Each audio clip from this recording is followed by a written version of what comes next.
자, 그런지고 32번째 시간입니다. 이사 33장을 통하여 환란과 시온의 평강에 대해서 물과 양식이 공급되는 데 대해서 안정체에 대해서 변론해 보도록 하겠습니다. 본장은 31장과 같이 완전한 안식의 축복을 받게 되는 데는 이제는 하나님께서 종말적인 환란을 통하여 시온의 자녀는 어떻게 보호하고 인도하는 것을 여기에 말씀하셨는데요. 하나님께서는 평강을 누리게 하는 시온의 무리가 있어서 결국 그들은 하나님께서 절대적인 보호와 인도 속에 안정처에서 보호와 양육을 받아서 세세의 축복을 누리게 된다는 것을 말씀하셨는데요. 절대적인 보호와 인도와 양육이 있다는 것을 말씀하셨는데요. 이것을 본문을 통하여 알아보도록 하겠습니다. 1절입니다. 화 있을진저 너 학대를 당치 아니하고도 학대하는 자여 속임을 잊지 아니하고도 속이는 자여 네가 학대기를 마치면 네가 학대를 당할 것이요 네가 속이기를 마치면 사람이 너를 속이리라. 이 환란은 이제 보수적인 환란이다. 원수를 갚아주는 환란이다. 이렇게 볼 수 있는데요.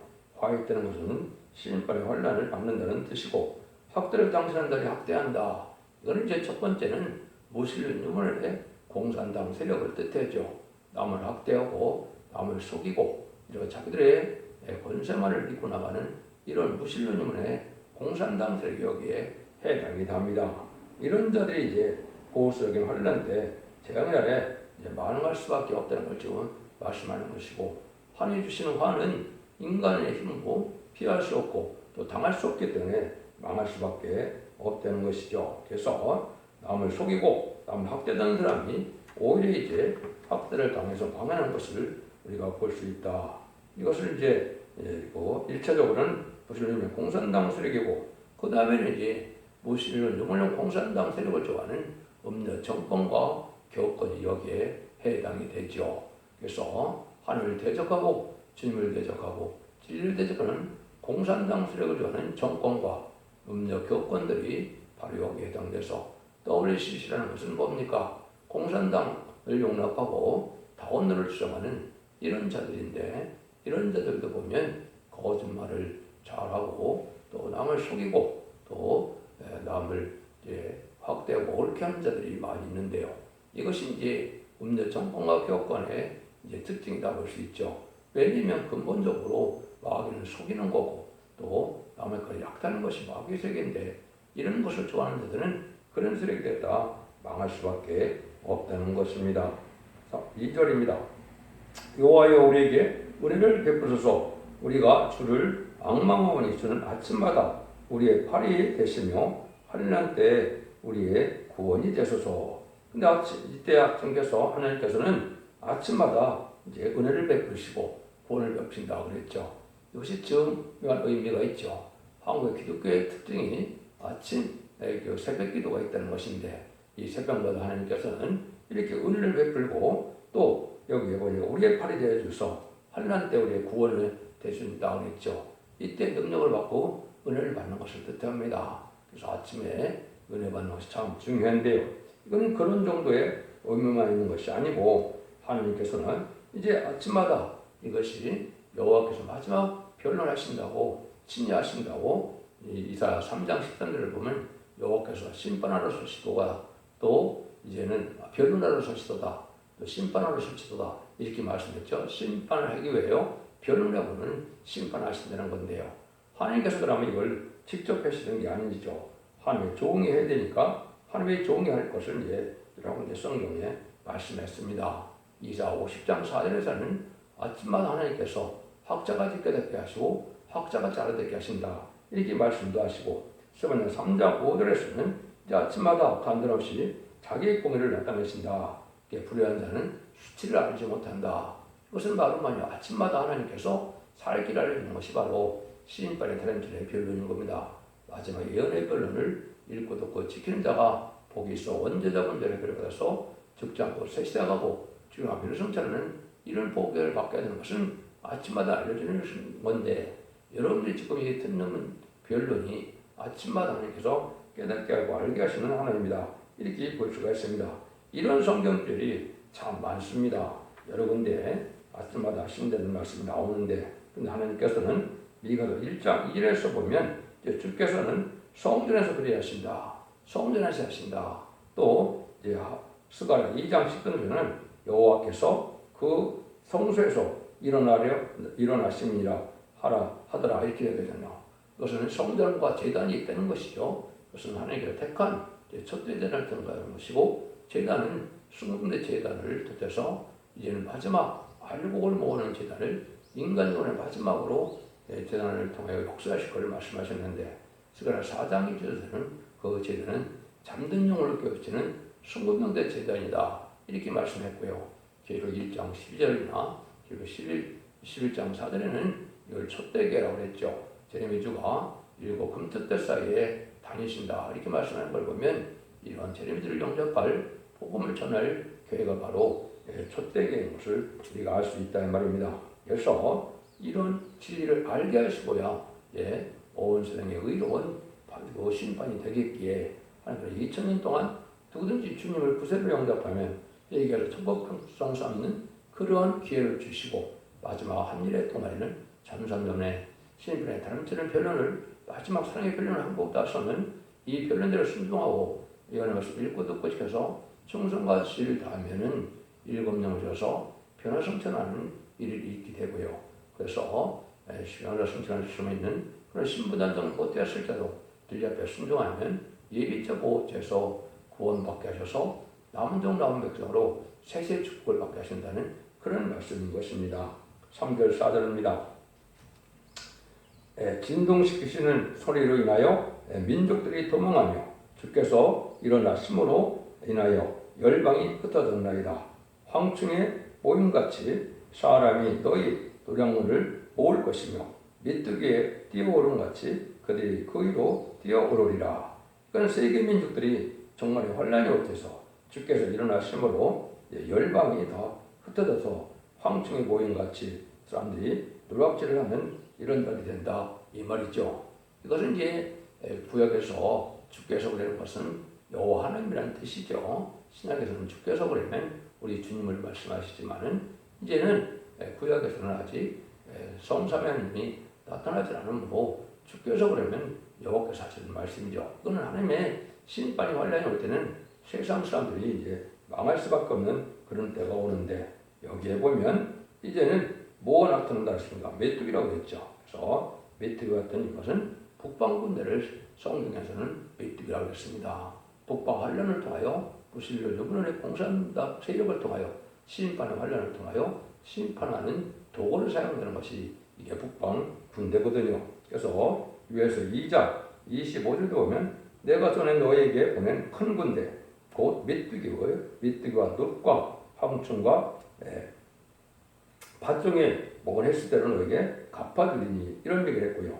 다음으로 3장 15절에 보면 거기서 불이 너를 지키며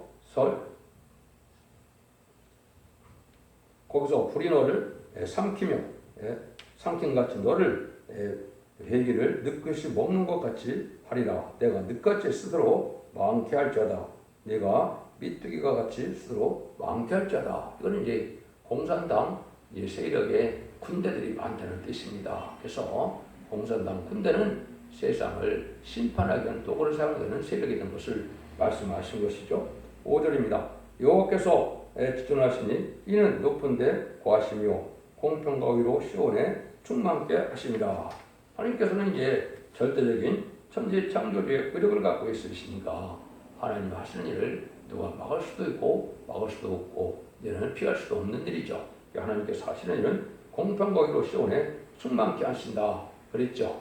하나님 감가는 우리들은 하나님 진리 앞에 순종하는 무리들이 되겠죠. 그래서 전삼년에 신분의 드림치는 말씀을 전할 때 이 말씀을 듣고 순종하고 한물가 돼서 알곡으로 모아지는 자들은 하나님께서 세실 축복을 주게 되신다 이 말입니다. 그래서 여러분들이 이제는 마지막 한 달의 전산년 말은 알과 죽증을 가르는 때고 알과 죽증을 가르고 나서는 다시는 용서 없는 심판이 오는 것이고 후 3년 반에는 이제 심승의 표를 받게 하고 심승의 표를 안 받는 사람은 다 죽으니까 심승의 표를 다 받게 되면은 심승의 표를 받은 자는 심판의 대상자, 멸망의 대상자가 돼서 이제는 대접장에 경을 받다가 아마겟도 때 전멸당하는 것이 심판의 방법인 것을 우리가 아셔야 됩니다. 그래서 전산년에 알고가 쭉정으로 가릴 때 이때 보이는 것이 중요한데 이때 사랑의 방주, 은혜의 방주, 구원의 방주가 바로 첫대계의 완전면의 역사가 그 일을 감당하는 사실을 여러분이 아셔야 됩니다. 그래서 기록 11장 1절 2절에서는 지팡이 같은 것으로 청량한다고 그랬죠. 성장막마다는 청량하지 않고 이방인에게 40일 동안 짓밟히라고 그랬죠. 이때 이제 순종차례면 40일 동안 짓밟힌다는 것은 후삼자분의 이제 3차 대전 후에 패권 세력이 되는 공산당 세력에서 심승에 팔리는 신승의 표를 받는 환란에 빠진다는 말씀을 그렇게 하신 겁니다. 6절입니다. 너희 세대에 평안함이 있으며 구원과 지혜와 지식이 풍성할 것이니 여호와를 경외함이 너의 보배니라. 이때 참된 시온의 무리들은 하나님의 평안을 누리게 되는데 이때 하나님을 아는 지식과 구원과 지혜와 지식이 너를 이제는 지식의 풍성한 이런 자들이 여호와를 경외하면 이것이 보배가 돼서 구원함을 받는다 이 말이죠. 이것은 진리 앞에 잘 순종하시되 이제는 성삼위 하나님께서 마지막으로 심판되는 성부 하나님의 역사죠. 은혜시는 성자 예수님의 역사고 심판 때는 성부 하나님의 역사인데 이때 하나님의 지식을 잘하는 것이 중요하죠. 이 비밀이 예언서기식의 본문에 들어있기 때문에 이 본문을 그대로 변론해서 깨닫게 하는 것이 말세에서 사명자고 그 변론대로 심판할 때 하나님을 잘 아는 이 진리의 말씀이 우리를 구원하는 보배가 된다. 이렇게 이제 말씀하시는 거로 여러분이 받아들이면 되겠습니다. 그래서 하나님께서는 이렇게 이제 다 알게 하셔서 알게 한 것을 깨닫게 하셔서 다 전하게 하시고 그 전한 대로 심판할 것을 말씀하셨다. 이렇게 볼 수 있습니다. 근데 이때는 7절이요. 보라 그들의 용사가 밖에서 부르짖으며 평화의 사신이 슬피 곡한다 그랬죠. 이것은 이제 바로 뭐냐? 무슬림은 공산사상과 협상주의로 나가는 청왕말 시대가 와서 음녀 정권과 겪고는 공산당 세력과 평화협상을 누리는 평화협상을 하는데 이것이 다 헛것이 된다 이 말입니다. 공산당은 아무리 조약을 해도 거짓말을 밥 먹듯이 하는 자들이기 때문에 소용이 없다. 그래서 이런 협상주의자들이 이제 슬피 올 때가 온다, 곡할 때가 온다. 이것은 이제는 심판 때는 공산당을 믿었던 자들이 다 어리석어서 막은 자들이 되고 이 청왕말 시대가 돼서 이 공산당을 용납하는 세력들은 사망과 원고가 따른다게 되기 때문에 결국은 멸망의 자식이 되고 만다는 뜻입니다. 그래서 음녀 정권, 좌파 정권들은 바로 여기에 해당이 되죠. 그래서 청왕말 시대가 온 것은 심판 때가 왔다는 것을 우리에게 알려주는 것이고 이 자들은 심판의 이제 대상이 돼서 결국은 망할 수밖에 없다는 것이죠. 이때 보면 대륙과 황폐하여 행운이 끊지며 대적이 조약을 파하여 성읍들을 멸시하며 사람을 생각지 아니하며 그래서 이것이 이제 심판의 환란 때는 세상에 황무되는 심판이 돼서 하나님께서는 알고 그걸 보고 난 데는 아까 말씀드린 것처럼 용서함이 없기 때문에 긍휼이 없기 때문에 완전히 황무되고 황폐되는 이런 심판을 겪게 돼서 악인과 죄인은 한 명도 살 수 없는 이런 심판이 아마겟돈 때 모든 심판이 끝나는 것이죠. 이래서 남은 종 남은 백성으로만 하나님께서 복을 받게 하는 것이 하나님의 심판의 방법이다. 9절입니다. 땅이 슬퍼하고 세전하며 레바논은 부끄러워 마르고 사료는 사막과 같고 바산과 갈멜은 모급을 떨어치는도다. 이것은 이제 세상적으로 아주 옥토가 되고 부경을 잘 누리는 이 부자의 세력들도 다 망할 수밖에 없다 이 말이죠. 그래서 이것은 세상에 은가금이 많다 해서 살아남는 것이 아니고 부경을 이뤄서 고관 대적인다 해서 살아남는 것이 아니라는 것이죠. 오히려 진리 앞에 순종하여 우리가 정직하고 깨끗하고 구별된 자 이런 자의 삶이 오히려 하나님의 축복받은 삶이고 그런 자들이 보호받고 인도받을 수 있도록 하나님은 역사를 하시는 것이다. 이렇게 볼 수가 있습니다. 10절 11절입니다.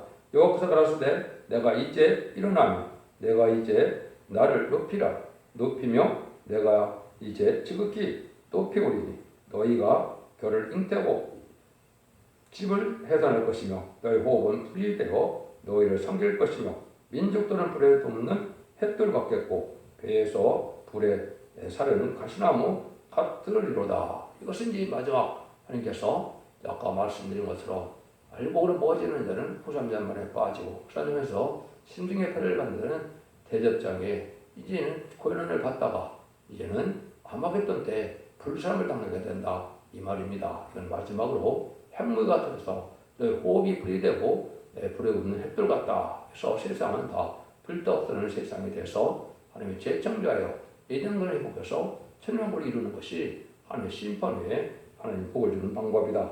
이런 일을 한다는 겁니다. 그래서 하나님께서는 이제 마지막으로 전삼년의 마지막 구원의 길을 알려주는 것이 바로 변론의 말씀을 통하여 알고를 모으는 것이고 그것이 첫대기의 사명이고 첫대기에 와야만 이제는 살게 되고 그 나머지는 바벨계가 돼서 마귀의 미혹을 받음으로 때를 분별하지 못하고 신앙 분별을 하지 못함으로 신앙을 영접하지 못해서 이러한 심판 때 전부 멸망하고 만드는 것을 말씀하시는 겁니다. 13절 14절입니다. 너희 먼 데 있는 자들아 나의 행한 것을 들으라.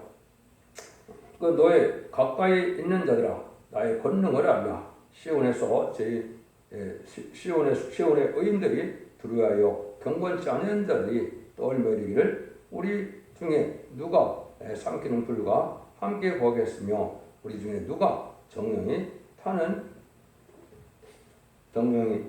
타는 것과 함께 거하리로다 하도다. 거하리로 하도다. 이것은 이제 살아남을 수 없는 피할 수 없는 환란이라는 것이죠. 이것이 이제 다 망할 수밖에 없다는 것이죠. 그래서 하나님께서는 이 불심판으로 완전히 멸망의 때가 올 것을 말씀하신 것이고 이때는 아주 살아남지 못하는데 그래서 하나님께서는 예비처 보호처에서 얘는 이사 3선대는 안정처를 마련해서 하나님의 인도를 받는 말씀 인도를 받는 자들을 절대적인 보호와 인도를 받는 안정처가 있다는 것을 여기 말씀하는 것이 바로 15절 16절이죠. 오직 의롭게 행하는 자, 또 정직히 말하는 자, 또 도택한 재물을 가증히 여기는 자, 손을 흔들어 뇌물을 받지 않는 자, 길을 막아 피 흘려 꾀를 듣지 않느냐는 자, 눈을 감아 악을 보지 않는 자, 그들은 높은 곳에 거리니 견고한 바위가 그 보장이 되며 그 양식은 공태고 그물은 끝이지 아니하리라. 이것은 세상을 살 때 여기 6가지 조건이 있죠. 정청하고 깨끗하게 이렇게 의롭게 예물을 바치고 이렇게 사는 자들은 하나님께서 불광식을 공급해준다. 이제 이라 3장 1절에서는 교만한 인간들의 심판기는 물과 양식을 끊는다 그랬죠. 그래서 지금 전선에 들어갈 날이 임박하기 때문에 지금 마지막 한일에 전선에 들어가기 때문에 올해부터는 식량난이 많이 올 것입니다. 가뭄도 와서 물과 양식을 끊는다 그랬는데 하나님께서 시온의 우리들은 이렇게 의롭게 사는 자들은 하나님께서 모아서 물과 양식이 공급된다는 말은 마치 옛날 구약 시대에 모세가 10가지 장으로 바로의 폭정에서 구원해서 열조를 내어놓고 구원받게 하시고 홍해를 건너서 이제는 살아갈 때 어떻게 했습니까? 물과 양식이 공급됐죠. 바위에서 물이 나오고 만나와 메추라기를 먹고 살았죠. 그런 것을 하나님의 첩도인 보호와 인도 속에 양육받는 것이 있을 것을 말씀하시는 겁니다. 그 말씀을 이제 이렇게 의롭고 정직하고 불의하게 타협하지 않고 악에 동참하는 자들 했는데 그들이 이제 어떻게 그 일들의 안정처가 나오는 걸 또 앞으로 말씀하시죠. 너희는 그의 영광 중에 왕을 보며 광활한 땅을 목도하겠고 요거는 이제 여기서 물광식 부업돼서 하나님 보호받는 자들은 새시의 축복을 받게 된다 이 말이죠. 그래서 이제는 이 세상이 재창조되어서 이제 바다가 이제 지금은 더 넓지만 아마 육지가 더 넓게 되고 광활한 땅에서 이제 영원한 축복의 땅으로 만들어진 것을 보게 된다 이 말입니다. 이것이 세대의 축복을 받게 될 것을 말씀하셨는데요. 18절 19절입니다. 너희는 너희 마음에 이는 두려워하는 것을 생각하여 내리라. 계산하는 자가 어디 있느냐? 공세를 청량하는 자가 어디 있느냐? 마음대로 기도하는 자가 어디 있느냐? 내가 강포한 백성을 다시 보지 아니하리라.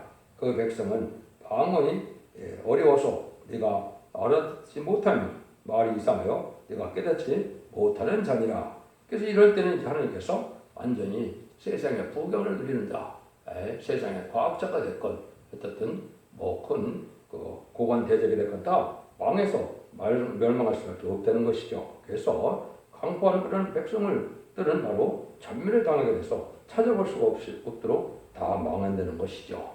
그럼 아까 이제 예비처 보호처라는 말을 계시록 12장 6절에서는 예비처라고 그랬고 계시록 15장에서는 그걸 보호받는 보호처라고 말씀하신 건데요. 스바냐 2장도요. 근데 여기서는 이제 그걸 안정처라고 해서 예비처 보호처를 같이 말씀하시는데 한번 보시죠. 26절에서 27절입니다. 우리의 절개 지키는 시온성을 보라. 내 눈에 안정한 처소고 안정한 처소된 예루살렘이 보이리니 그것은 옮겨지지 아니할 장막이라. 그 말뚝이 영영에 뽑히지 아니할 것이요 그 둘이 하나도 끊치지 아니할 것이라.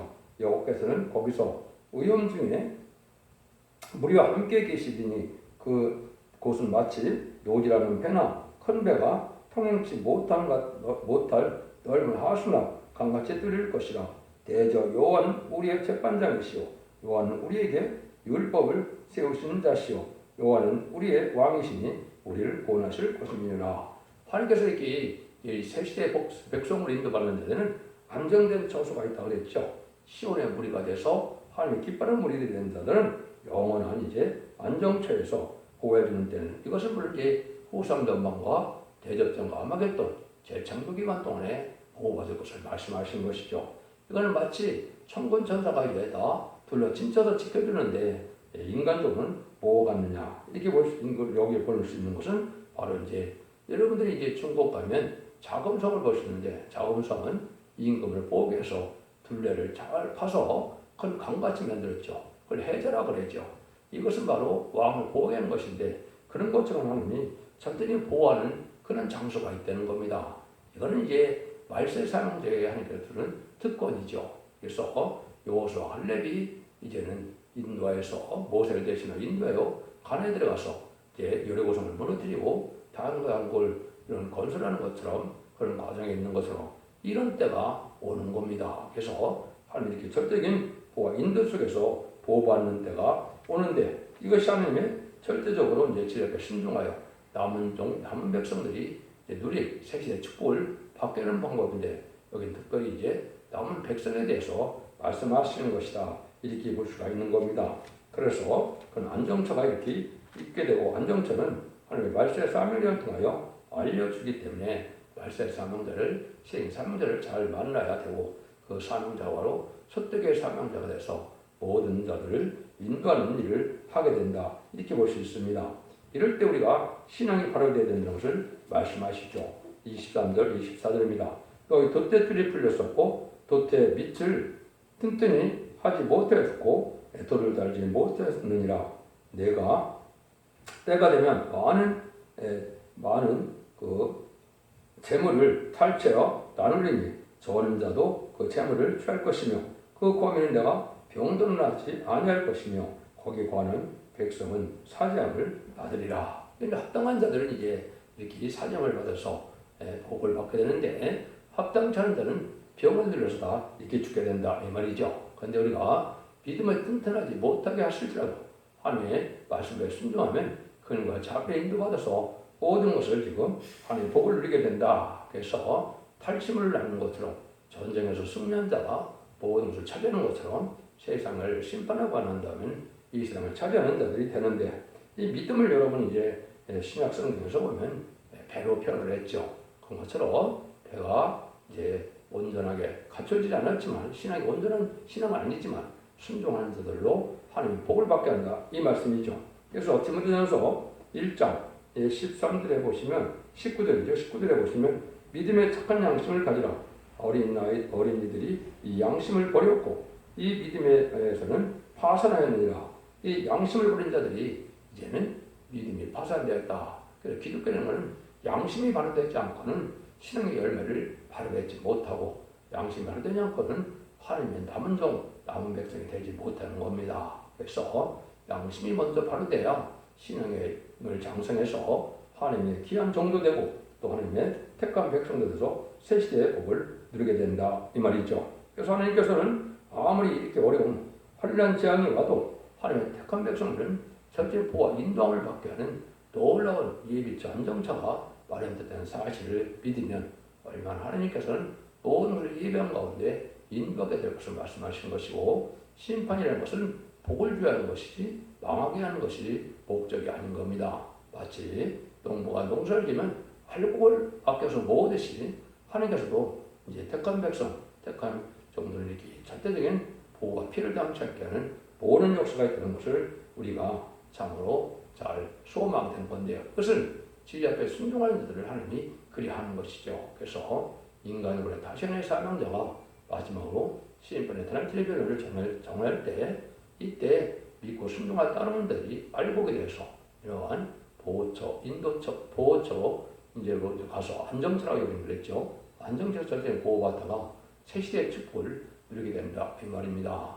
그래서 기독교의 2000년의 역사가 영원권의 끝을 맺는 것이 아니고 영원권의 구원으로 죄를 영접하게 하셔서 자손 만대의 축복으로 가족적인 축복을 받는 것이 인간종 간의 참된 구원이고, 모든 예언서에서는 그렇게 가르치고 있다는 사실을 여러분이 잘 분별하셔서 진리께 순종함으로 자손 만대의 축복을 누리는 복된 종들과 성도님들이 다 되시기를 예수님으로 간절히 축원드립니다. 아멘.